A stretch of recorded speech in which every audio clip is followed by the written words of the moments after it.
How to mix coconut coir in potting soil.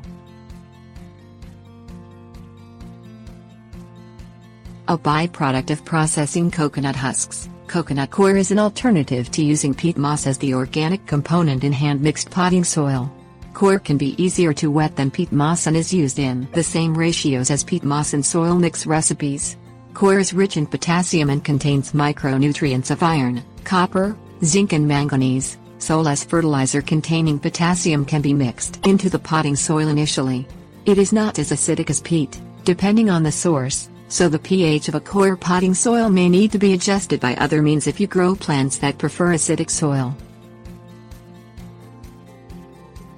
Coir potting soil recipes.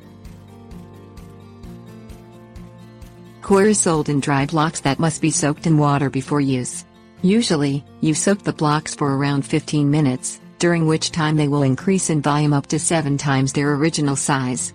Be sure to soak the coir in a large container due to its expansion. For planting seedlings, mix 2 parts coir with 2 parts compost and 1 part perlite. For a more general organic potting soil, mix 1 part coir with 1 part of well-aged compost, 1 part humus and 1 part builder's sand.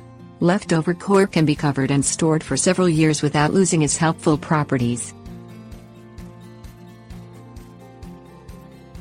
Uses and drawbacks. Coir holds up to 30% more water than peat, making it a suitable alternative for potting soil mixes in hanging baskets or containers that have a tendency to dry out quickly. Once in the dry state, coir wets more easily than peat. One of the drawbacks with using coir is it has a tendency to retain more soluble salts than peat potting mixes.